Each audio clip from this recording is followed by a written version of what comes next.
ನಮಸ್ಕಾರ ವೀಕ್ಷಕರೇ, ಶ್ರೀ ಪರಿಪೂರ್ಣ ಸನಾತನ ಚಾರಿಟಬಲ್ ಟ್ರಸ್ಟ್ ಯೂಟ್ಯೂಬ್ ಚಾನಲ್ಗೆ ನಿಮಗೆಲ್ಲರಿಗೂ ಸ್ವಾಗತ. ನಾನು ಸಮೀನಾ. ವೀಕ್ಷಕರೇ, ನಾವಿವತ್ತು ಅಕಾಸ್ಟಿಕ್ ನ್ಯೂರೋಮಾ ಬಗ್ಗೆ ಮಾತಾಡ್ತಾ ಇದ್ದೀವಿ. ಇದು ಶ್ರವಣ ದೋಷಕ್ಕೆ ಸಂಬಂಧಪಟ್ಟ ಕಾಯಿಲೆಯಾಗಿದೆ. ಹಾಗಾದರೆ ಈ ಕಾಯಿಲೆಗೆ ಮುಖ್ಯ ಕಾರಣ ಏನು, ಯಾವ ಟೆಸ್ಟ್ ಮಾಡಿಸಿದ್ರೆ ಈ ಕಾಯಿಲೆಯನ್ನು ನಾವು ಡಯಾಗ್ನೋಸ್ ಮಾಡಬಹುದು, ಈ ಬಗ್ಗೆ ನಾವಿವತ್ತು ಚರ್ಚೆ ಮಾಡೋಣ. ಈ ಬಗ್ಗೆ ಮಾತಾಡೋದಕ್ಕೆ ನಮ್ಮ ಜೊತೆ ಇದ್ದಾರೆ ಸ್ವಾಮೀಜಿಯವರು. ಸ್ವಾಮೀಜಿಯವರೇ, ಕಾರ್ಯಕ್ರಮಕ್ಕೆ ಸ್ವಾಗತ. ಸ್ವಾಮೀಜಿಯವರೇ, ಇವತ್ತು ನಾವು ಅಕಾಸ್ಟಿಕ್ ನ್ಯೂರೋಮಾ ಬಗ್ಗೆ ಮಾತಾಡ್ತಾ ಇದ್ದೀವಿ. ಸೊ ಮೊದಲನೇದಾಗಿ ನಮಗೆ ಈ ಅಕಾಸ್ಟಿಕ್ ನ್ಯೂರೋಮಾ ಅಂದರೆ ಏನು, ಈ ಕಾಯಿಲೆಗೆ ಮುಖ್ಯ ಕಾರಣ ಏನು ಅಂತ ತಿಳಿಸ್ಕೊಡಿ. ಖಂಡಿತ. ನಮಸ್ಕಾರ ಪ್ರಿಯ ವೀಕ್ಷಕರೇ, ಹಿಂದಿನ ಎಪಿಸೋಡಲ್ಲಿ ನಾವು ಇಯರ್ ಡಿಸಾರ್ಡರ್ ಬಗ್ಗೆ ಮಾತಾಡ್ತೀವಿ. ಅದರಲ್ಲಿ ಓಟಿಟಿಸ್ ಮೀಡಿಯಾ, ಟಿನಿಟಸ್, ಮೆನಿಟ್ಸ್ ಡಿಸೀಸ್, ಓಟೋಸ್ಕ್ಲರೋಸಿಸ್ ಇದೆಲ್ಲ ಮಾತಾಡ್ತೀವಿ. ಇವತ್ತು ನಾವು ಚರ್ಚೆ ಮಾಡೋದು ಅಕಾಸ್ಟಿಕ್ ನ್ಯೂರೋಮಾ. ಈ ಅಕಾಸ್ಟಿಕ್ ನ್ಯೂರೋಮಾ ಅನ್ನೋದು ಒಂದು ನಾನ್ ಕ್ಯಾನ್ಸರಸ್ ಟ್ಯೂಮರ್. ಅದು ಬಂದು ಮೇನ್ ನರ್ವಲ್ಲಿ ಡೆವಲಪ್ ಆಗುತ್ತೆ. ಅದು ಮೇನ್ ನರ್ವ್ ಇನ್ನರ್ ಇಯರಲ್ಲಿ, ಅದು ಇನ್ನರ್ ಇಯರ್ನಿಂದ ಬ್ರೈನ್ಗೆ ಹೋಗೋ ನರ್ವಲ್ಲಿ ಅದು ಡೆವಲಪ್ ಆಗುತ್ತೆ. ಅದನ್ನೇ ಅಕಾಸ್ಟಿಕ್ ನ್ಯೂರೋಮಾ ಅಂತ ನಾವು ಹೇಳ್ತೀವಿ. ಇದರಲ್ಲಿ ಕೆಲವು ಫ್ಯಾಕ್ಟರ್ಸ್ ಎಲ್ಲ ಇದೆ. ಅದು ಯಾವುದ್ಯಾವುದೇ ಫ್ಯಾಕ್ಟರ್ಸ್ ಹೇಳ್ತೀವಿ. ಈಗ ಜೆನೆಟಿಕ್ ಫ್ಯಾಕ್ಟರ್ಸ್ ಮೇನ್ಲಿ ನೀನು ನೋಡಿದರೆ ಇದು ನ್ಯೂರೋಫೈಬ್ರೋಮ್ಯಾಟೋಸಿಸ್ ಹೇಳ್ತೀವಿ, ಟೈಪ್ 2 ಉಂಟು. ಅದರಲ್ಲಿ ಕೆಲವರಿಗೂ NF2, ಅದು ಎಲ್ಲರಿಗೂ ಹೈ ರಿಸ್ಕ್ ಆಫ್ ಡೆವಲಪಿಂಗ್ ಇರುತ್ತೆ. ಈ ಥರ ಸಮಸ್ಯೆ ಬಂದರೆ ಇಯರ್ನಿಂದ ಮಿಡಲ್ ಇಯರ್ನಿಂದ ಬ್ರೈನ್ಗೆ ಬರೋ ಇದು ನರ್ವಲ್ಲಿ ಈ ಥರ ಟ್ಯೂಮರ್ಸು ಬರುತ್ತೆ. ಸೆಕೆಂಡ್ ಬಂದು ರೇಡಿಯೇಷನ್. ಆ ರೇಡಿಯೇಷನ್ ಯಾವತ್ತೂ ನಮ್ಮ ಇದು ಕಿವಿ ಪೂರ್ತಿ ರೇಡಿಯೇಟ್ ಆಗ್ತಾ ಇದೋ ಆಚೆನಿಂದ ಆವತ್ತೂ ಈ ಥರ ಸಮಸ್ಯೆಗಳು ಬರಬಹುದು. ಅದು mainly head and neck therapy, ನಾವು ಯಾವತ್ತೂ ಒಂದು ಥೆರಪಿ ತೊಗೊಳ್ತೀವೋ ಹೀಟ್ ರೇಡಿಯೇಷನ್ಸ್ ಆ ಥರ, ಆವತ್ತು ಈ ಥರ ಟ್ಯೂಮರ್ಸ್ ಬರೋದಕ್ಕೂ ಅವಕಾಶ ಇದೆ. ಥರ್ಡು ಏಜು ಬಂದು ಇದಕ್ಕೂ ಜನರಲಿ ನೀವು ನೋಡಿದರೆ ಅದು 30 ವಯಸ್ಸಿನಿಂದ 60 ವಯಸ್ಸು ಒಳಗಡೆ ಅಕಾಸ್ಟಿಕ್ ನ್ಯೂರೋಮಾ ಬರೋದಕ್ಕೂ ಅವಕಾಶ ಇದೆ. ಜೆಂಡರ್ಟು ನೀವು ನೋಡಿದರೆ ಇದರಲ್ಲಿ ಇದುವರೆ ಯಾವುದು ಆ ಥರ ಅವರು ರಿಸರ್ಚ್ ಮಾಡಿಲ್ಲ, ಬಟ್ ಮೋಸ್ಟ್ಲಿ ಇದು ಲೇಡೀಸಲ್ಲೇ ಈ ಥರ ಅಕಾಸ್ಟಿಕ್ ನ್ಯೂರೋಮಾ ಎಲ್ಲರೂ ಡಯಾಗ್ನೋಸ್ ಮಾಡಿದ್ದಾರೆ. ಇನ್ನು ಫೈನಲಿ ಆಕ್ಯುಪೇಷನಲ್ ಎಕ್ಸ್ಪೋಷರ್ಸ್ಟು ನಾವು ಹೇಳ್ಬೋದು. ಅದು ಲಾಂಗ್ ಟರ್ಮ್ ಎಕ್ಸ್ಪೋಷರ್ ಆಗಿ ಅದರಲ್ಲಿ ಕೆಲವು ಕೆಮಿಕಲ್ಸ್ನಿಂದು ವಿನೈಲ್ ಕ್ಲೋರೈಡ್ ನಾವು ಹೇಳ್ತಾ ಇದ್ವಿ, ಅದರ್ನಿಂದು ಈ ಅಕಾಸ್ಟಿಕ್ ನ್ಯೂರೋಮಾ ಡೆವಲಪ್ ಆಗೋದಕ್ಕೂ ಅವಕಾಶ ಇದೆ.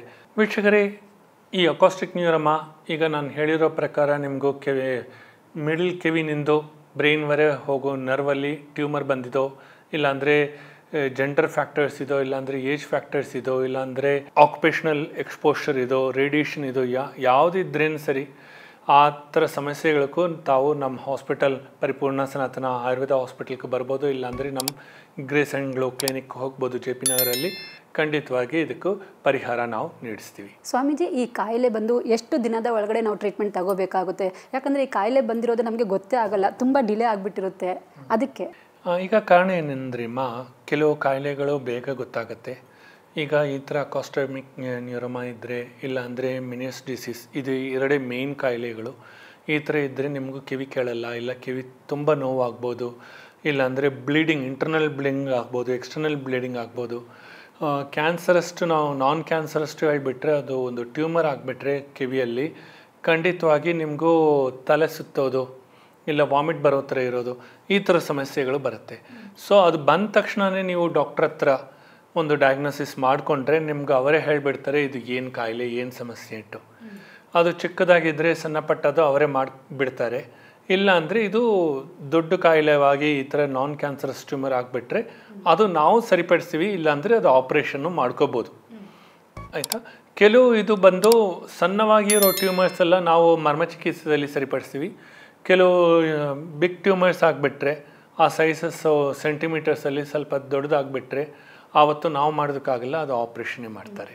ಸೊ ಅದು ಬಂದು ಡಾಕ್ಟ್ರ್ ಹತ್ರನೇ ಡಯಾಗ್ನೋಸ್ ಮಾಡ್ಕೋಬೇಕು. ಯಾವತ್ತೂ ನಿಮಗೂ ಈ ಥರ ಕಿವಿ ನೋವು, ಟಿನಿಟಸ್ಸು, ಇಲ್ಲಾಂದರೆ ಒಂದು ತಲೆ ಸುತ್ತು ಬರ್ತಾ ಇದೋ ಆವತ್ತೇ ನೀವು ಮಾಡ್ಕೋಬೇಕು.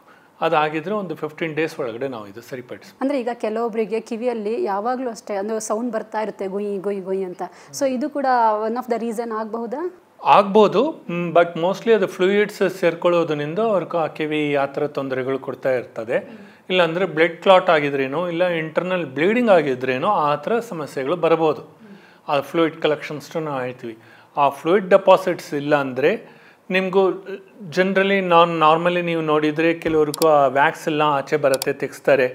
ಆವತ್ತೂ ಕಿವಿ ನೋವು ಬರಬಹುದು. ವ್ಯಾಕ್ಸ್ ಆ ಥರ ತೆಗೆಯೋದು ಸರಿ ಇಲ್ಲ. ಜನರಲಿ ಬಡ್ಸ್ ಇಟ್ಕೊಳ್ತಾರೆ, ತೆಗ್ತಾರೆ. ಆ ಥರ ಮಾಡಿದ್ರೇನು ಅದೂ ನಿಮಗೂ ಏನಾದರೂ ಇಯರ್ ಡಿಸಾರ್ಡರ್ ಮಾಡೋದಕ್ಕೂ ಸಮಸ್ಯೆಗಳು ಬರ್ಬೋದು. ಆ ಥರ ಅವರು ಏನು ಮಾಡಬೇಕು ಅಂದರೆ ಇಯರ್ ವ್ಯಾಕ್ಸ್ ಏನಾದರೂ ಇದ್ದರೆ ಡಾಕ್ಟರ್ ಹತ್ರ ಹೋಗಿ ಅವ್ರು ತೆಗೆಸ್ಬಿಡ್ತಾರೆ, ENT ಡಾಕ್ಟರ್. ಇಲ್ಲ ಅಂದರೆ ನೀವು ಯಾವತ್ತು ನಿಮಗೂ ತಲೆನೋವು, ತಲೆ ಸುತ್ತದೋ, ಇಲ್ಲ ಅಂದರೆ ಒಂದು ವಾಮಿಟ್ ಬರ್ತದೋ, ಇಲ್ಲ ಅಂದರೆ ಒಂದು ಸೌಂಡ್ ಬರ್ತಾ ಇದೋ ಕಿವಿಯಲ್ಲಿ, ಟಿನಿಟಸ್ ಹೇಳೋದು, ಆ ಥರ ಇದ್ದರೆ ಖಂಡಿತವಾಗಿ ನೀವು ಡಯಾಗ್ನೈಸ್ ಮಾಡ್ಕೋಬೇಕು. ಆ ಡಯಾಗ್ನೈಸ್ನಿಂದ ನಮ್ಗೆ ಗೊತ್ತಾಗುತ್ತೆ ಯಾವ ಥರ ಸಿಮ್ಟಮ್ಸ್. ಸ್ವಾಮೀಜಿ, ಹಾಗೆಯೇ ಯಾವ ಪೇಷಂಟ್ಗೆ ಇದು ಅಕಾಸ್ಟಿಕ್ ನ್ಯೂರೋಮಾ ಇದೆಯೋ ಅವ್ರಿಗೆ ಬಾಡಿ ಇಂಬ್ಯಾಲೆನ್ಸ್ ಇರುತ್ತಂತೆ. ಸೊ ಇದಕ್ಕೆ ರೀಸನ್ ಏನು?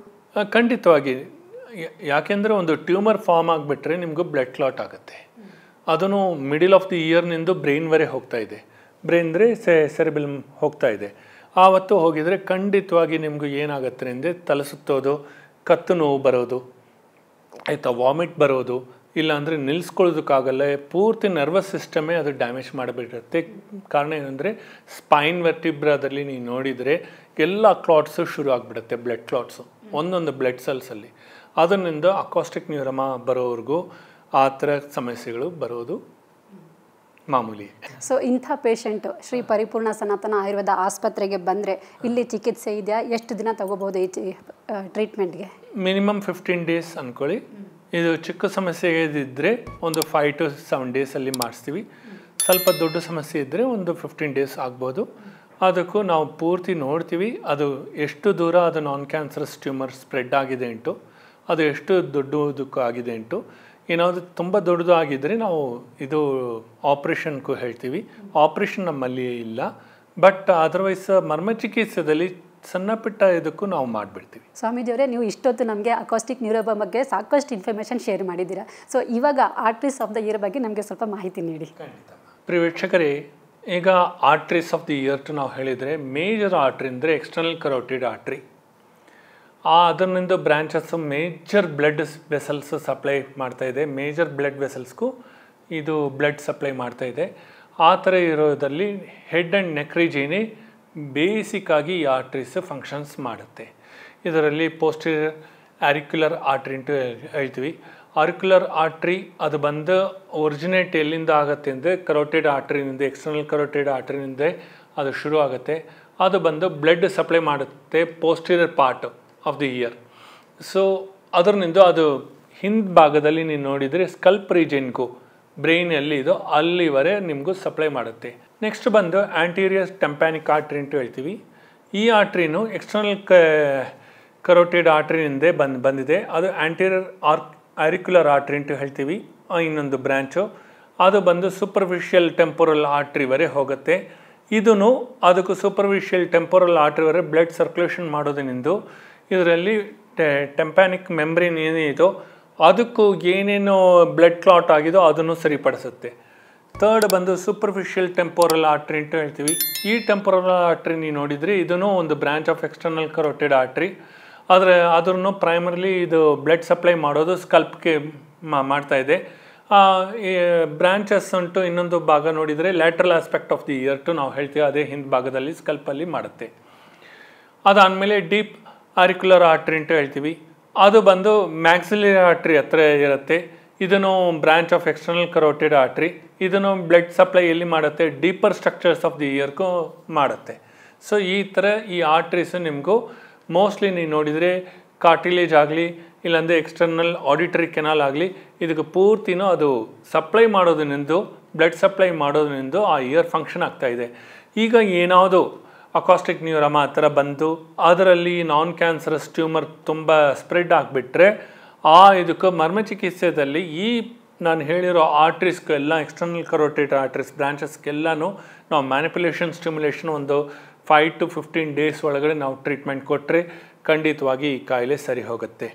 ಸೊ ಇದೇ ನಾನು ಈಗ ನಿಮಗೂ ಮಾಹಿತಿ ಕೊಡೋದು. ಇದು ನಮ್ಮ ಹಾಸ್ಪಿಟಲಲ್ಲಿ ನಾವು ತುಂಬ ವರ್ಷದಿಂದ ಮಾಡ್ತಾಯಿದ್ದೀವಿ. ಈ ಥರ ಸಮಸ್ಯೆಗಳಿದ್ದರೆ ಖಂಡಿತವಾಗಿ ನಮ್ಮ ಹಾಸ್ಪಿಟಲ್ಗೆ ಬನ್ನಿ, ನಾವು ನಿಮಗೂ ಎಲ್ಲ ಸೌಲಭ್ಯವನ್ನು ನೀಡಿಸ್ತೀವಿ. ಧನ್ಯವಾದ ಸ್ವಾಮೀಜಿ. ಧನ್ಯವಾದಮ್ಮ.